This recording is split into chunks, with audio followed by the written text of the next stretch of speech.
Hello dear students, you are most welcome to your channel. आज से हम लोग केमिकल बॉन्डिंग को पढ़ रहे हैं। केमिकल बॉन्डिंग में हमने फर्स्ट टॉपिक को कंप्लीट कर लिया है। ये आपका कंटेंट है और इस कंटेंट में हम देखेंगे कि हमें कौन कौन सा टॉपिक्स पढ़ना है। इसके पहले हमने बताया है, फिर से मैं बता रहा हूँ, वैलेंस इलेक्ट्रॉन एंड वैलेंसी। इसमें हम लोग वैलेंस इलेक्ट्रॉन के बारे में जानेंगे, वैलेंसी के बारे में जानेंगे, अलग अलग तरह के वैलेंसी को समझेंगे, कोवैलेंसी क्या होता है, इलेक्ट्रोवैलेंसी क्या होता है, एक्सेट्रा। उसके बाद लेविस सिंबल या फिर इसी को इलेक्ट्रॉन डॉट स्ट्रक्चर कहते हैं, हम लोग उसको समझेंगे। कॉज ऑफ केमिकल बॉन्डिंग, जहाँ पर आपको डुप्लेट रूल, ऑक्टेट रूल पढ़ने को दिखेगा। Next one is type of chemical bond, जो कि इतने सारे केमिकल बॉन्ड के टाइप्स होते हैं, ionic bond, covalent bond, coordinate bond and hydrogen bond. Okay, उसके बाद हम लोग पोलर कोवैलेंट बॉन्ड और डाइपोल मोमेंट के बारे में जानेंगे। हम लोग कोवैलेंट बॉन्ड के अलग अलग टाइप को अगर समझेंगे तो पोलर कोवैलेंट बॉन्ड होता है, नॉन पोलर कोवैलेंट बॉन्ड होता है, तो उसको हम लोग समझेंगे। और इसमें एक डाइपोल मोमेंट का कॉन्सेप्ट आता है जो कि बहुत इंपॉर्टेंट कॉन्सेप्ट है, उसको जानेंगे। And one of the most important topic which is hybridization और उसके टाइप, बहुत इंपॉर्टेंट टॉपिक है, बहुत सारे एग्जामिनेशन में पूछे जाते हैं, इसको जानेंगे। और लास्ट में how can we find hybridization, मतलब स्टेप टू फाइंड हाइब्रिडाइजेशन।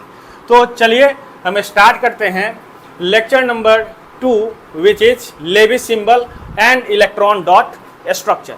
तो लेविस सिंबल या फिर इलेक्ट्रॉन डॉट स्ट्रक्चर एक नोटेशन है जिसमें कि एटम्स के वैलेंस इलेक्ट्रॉन, न्यूक्लियस और इनर इलेक्ट्रॉन को रिप्रेजेंट किया जाता है। It is a notation to represent the number of valence electron, inner electron and symbol of the atoms। Lewis ने ये कॉन्सेप्ट दिया था कि कैसे हम किसी एटम को रिप्रेजेंट कर सकते हैं, उसके वैलेंस इलेक्ट्रॉन को रिप्रेजेंट कर सकते हैं, न्यूक्लियस इनर इलेक्ट्रॉन को रिप्रेजेंट कर सकते हैं। तो हम लोग पॉइंट वाइज इसको समझेंगे। सबसे पहले देखिए, ये जो लेविस थे ये अमेरिकन केमिस्ट थे। इनका नाम था पूरा गिलबर्ट न्यूटन लेविस। ये केमिस्ट्री में बहुत अच्छा अपना पोजीशन रखते हैं चूंकि बहुत सारा कॉन्सेप्ट इन्होंने दिया है। Lewis symbol is the simple notation to represent valence electron of an atom.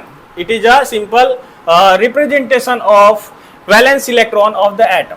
According to this the structure, the symbol of an atom of the element denote nucleus of atom and inner electron and outermost electron, valence electron are denoted by DOS। इन्होंने कहा कि जो हम लोग structure बनाएंगे उसमें element का symbol उसके एटम के न्यूक्लियस को रिप्रेजेंट करेगा और इनर इलेक्ट्रॉन को रिप्रेजेंट करेगा। This represent inner electron plus nucleus. ठीक है, इनर इलेक्ट्रॉन हमने बताया था कि क्या होता है। आउटर मोस्ट सेल में जो इलेक्ट्रॉन है उनको छोड़ करके जो भी इलेक्ट्रॉन्स होते हैं उन्हें हम लोग इनर इलेक्ट्रॉन कहते हैं। ओके, अब यहाँ पर आउटर मोस्ट सेल में जितने भी इलेक्ट्रॉन्स होते हैं उसको हम लोग कैसे रिप्रेजेंट करेंगे, तो डॉट से करेंगे। जैसे हाइड्रोजन है, हाइड्रोजन के आउटर मोस्ट सेल में एक इलेक्ट्रॉन होता है तो ये डॉट आउटर मोस्ट इलेक्ट्रॉन को रिप्रेजेंट करेगा और ये जो पोर्शन है ये न्यूक्लियस को और इनर इलेक्ट्रॉन्स को रिप्रेजेंट करेगा। ठीक है, इनके अनुसार कुछ इस तरह से हम लोग नोटेशन तैयार करते हैं कि स्ट्रक्चर तैयार करते हैं। Next one is Lewis structure can be drawn for both atom and molecule. ये एटम के लिए भी और मॉलिक्यूल के लिए, दोनों के लिए हम लोग ड्रॉ कर सकते हैं। आपको स्क्रीन पे दिख रहा होगा कुछ एलिमेंट, उनका एटम और वैलेंस इलेक्ट्रॉन। ये लेविस डॉट स्ट्रक्चर है फॉर एटम, ये एटम्स का लेविस डॉट स्ट्रक्चर है। मॉलिक्यूल का लेविस डॉट स्ट्रक्चर इसके बाद हम समझेंगे। हाइड्रोजन के आउटर मोस्ट सेल में एक इलेक्ट्रॉन तो हमने एक डॉट लगा दिया। कैल्शियम के आउटर मोस्ट सेल में 2 इलेक्ट्रॉन तो हमने कैल्शियम के आगे 2 इलेक्ट्रॉन्स को लगा दिया। जैसे देखिए कैल्शियम के लिए अगर हम समझे तो कैल्शियम का 1s2 2s2 2p6 3s2। Okay, तो यहां से हम देखेंगे कि आउटर मोस्ट सेल में कितने इलेक्ट्रॉन्स, आउटर मोस्ट सेल में 2 इलेक्ट्रॉन्स। ठीक, जो कि एस सब सेल में है। अब next one is aluminium. Aluminium की अगर हम लोग बात करें तो एल्यूमिनियम का electronic configuration 1s2 2s2 2p6 3s2 and 3p1 होता है। यहाँ पर आउटर मोस्ट सेल जो है वो क्या है, यहाँ पर outer most shell 3s2 3p1 है, मतलब कि आउटर मोस्ट सेल में 2 electron plus 1 electron equal to 3 electron. तो हमने क्या किया, एल्यूमिनियम का जो सिंबल है वो लिखा और 3 डॉट इस पर हमने लगा दिया। तो ये हो गया एल्यूमिनियम का इलेक्ट्रॉन डॉट स्ट्रक्चर। ऐसे ही कार्बन के इलेक्ट्रॉन डॉट स्ट्रक्चर की अगर हम बात करें तो कार्बन के लिए क्या होता है, कार्बन के लिए कार्बन का 1s2 2s2 2p2 होता है, ठीक है। यहां से अगर KLMN के फॉर्म में करें तो 2 और 4 होता है कार्बन का इलेक्ट्रॉनिक कन्फिगरेशन। तो आउटर मोस्ट सेल में 4 इलेक्ट्रॉन, या फिर यहां से देख सकते हैं हम लोग 2 इलेक्ट्रॉन 2 इलेक्ट्रॉन 4 इलेक्ट्रॉन है। तो कार्बन का हम लोग सिंबल लिखेंगे, जो भी आपके पीरियोडिक टेबल में कार्बन के रिगार्डिंग सिंबल है C, और यहाँ पर 1 2 3 4 डॉट हम लोग डाल देंगे। ऐसे ही अगर सपोज करो हमें पोटेशियम का पता करना है, तो पोटेशियम के लिए हम लोग क्या करेंगे, पोटेशियम का इलेक्ट्रॉनिक कन्फिगरेशन लिखेंगे। 2 8 इसका 19 होता है, 19 इलेक्ट्रॉन होता है इसमें, 8 और 1, ठीक। यहाँ पर आउटर मोस्ट सेल में 1 इलेक्ट्रॉन है। KLMN के फॉर्म में हमने ये लिखा है 1s2 2s2 2p6 3s2 3p6 4s1। तो यहाँ पर हम देखेंगे आउटर मोस्ट सेल क्या है, 4th सेल है। तो 4th सेल है, तो 4th सेल में S सब सेल में 1 इलेक्ट्रॉन है। तो यहाँ पर पोटेशियम में 1 इलेक्ट्रॉन होता है, तो इसका सिंबल लिख करके एक डॉट हम लगा देंगे। तो हमें क्या पता चलेगा, हमें पता चलेगा वैलेंस इलेक्ट्रॉन, और इस तरह से हम लोग लेविस स्ट्रक्चर को रिप्रेजेंट कर सकते हैं। ओके, तो इतना क्लियर है। अगर ये क्लियर है आपको, तो इसके बाद हम लोग मॉलिक्यूल का इलेक्ट्रॉन डॉट स्ट्रक्चर पता करेंगे कि ये क्या होता है। जैसे CO2 हमारे पास है, CO2 में हमने देखा कि CO2 में 1 कार्बन 1 ऑक्सीजन और 1 और कार्बन। ऑक्सीजन के वैलेंस इलेक्ट्रॉन्स कितने होते हैं, 6 होते हैं।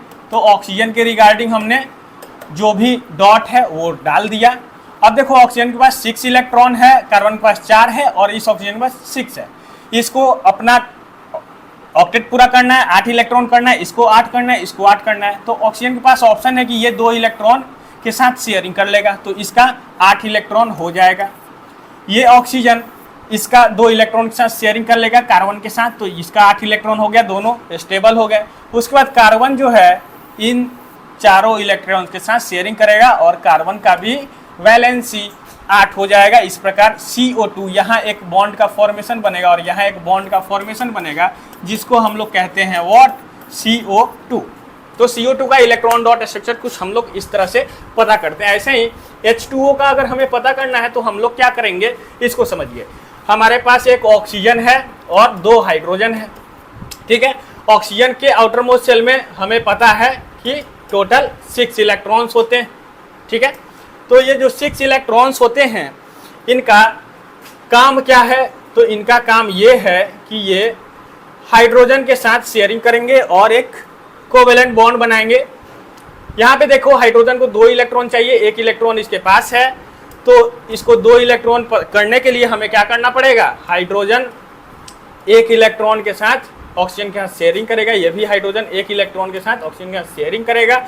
ऑक्सीजन के आउटर मोस्ट सेल में 6 इलेक्ट्रॉन है, तो ऑक्सीजन हाइड्रोजन के दोनों हाइड्रोजन के आउटर मोस्ट सेल 1-1 इलेक्ट्रॉन के साथ शेयरिंग करेगा, और यहाँ पर 2 बॉन्ड बनेगा, जिसको हम लोग H2O कहते हैं। इस तरह से हम लोग मॉलिक्यूल का इलेक्ट्रॉन डॉट स्ट्रक्चर तैयार करेंगे। अब देखो ये तो कोवेलेंट था, थोड़ा सा हम एग्जांपल लेते हैं इलेक्ट्रोवेलेंट की।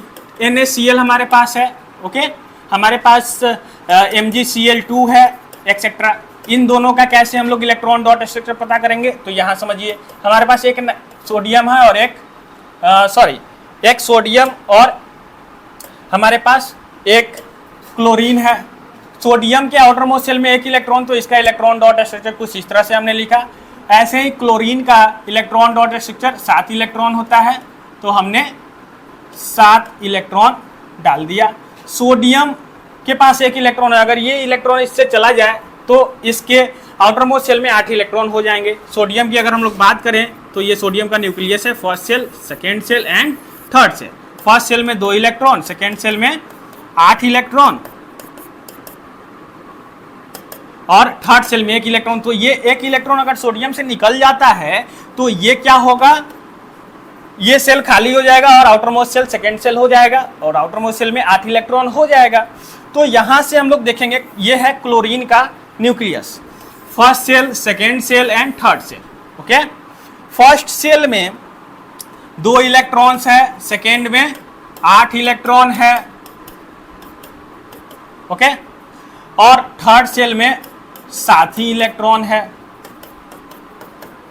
तो ये 1 इलेक्ट्रॉन यहां पे जंप करके आ जाएगा और यहां से हमारा जो है ये इलेक्ट्रॉन यहां पे आ जाएगा। तो ये इलेक्ट्रॉन एक एक्स्ट्रा हो जाएगा Cl में और ऑक्टेट पूरा हो जाएगा यहां से। ठीक है, तो यहां से बन जाता है Cl-1 आयन, क्योंकि 1 इलेक्ट्रॉन बाहर से एक्स्ट्रा आया, और यहां बन जाता है Na प्लस आयन, क्योंकि 1 इलेक्ट्रॉन इसमें से निकल गया। तो positive charge as compare to negative charge ज्यादा हो गया, Na प्लस बन गया।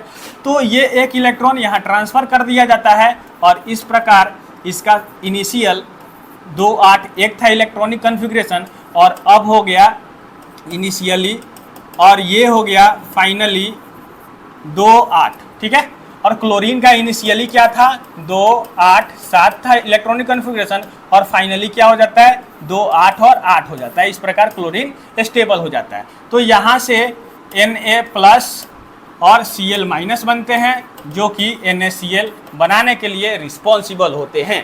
तो इस तरह से हम लोग आयनिक कंपाउंड्स के लिए भी ये इलेक्ट्रॉन डॉट स्ट्रक्चर हम लोग पता कर सकते हैं। नेक्स्ट हम लोग देखते हैं MgCl2 का इलेक्ट्रॉन डॉट स्ट्रक्चर कैसे तैयार होगा। तो MgCl2 के लिए 1 मैग्नीशियम है और 2 क्लोरीन है। ओके, 2 क्लोरीन है। मैग्नीशियम के आउटर मोस्ट सेल में 2 इलेक्ट्रॉन होता है, जबकि क्लोरीन के आउटर मोस्ट सेल में 7 इलेक्ट्रॉन होता है। ठीक है, 7 इलेक्ट्रॉन होता है क्लोरीन में और मैग्नीशियम में 2 इलेक्ट्रॉन होता है। क्लोरीन को अगर 1 इलेक्ट्रॉन मिल जाता है तो ये स्टेबल हो जाएगा, 1 इलेक्ट्रॉन यहाँ पर ट्रांसफर कर दिया जाएगा मैग्नीशियम के द्वारा और 1 इलेक्ट्रॉन यहाँ पे ट्रांसफर कर दिया जाएगा किसके द्वारा, मैग्नीशियम के द्वारा। तो यहाँ से 1 इलेक्ट्रॉन सबसे पहले क्लोरीन का शुरू में 2 8 और 1 इलेक्ट्रॉन था, 7 इलेक्ट्रॉन था। यहाँ भी 2 8 7 इलेक्ट्रॉन था।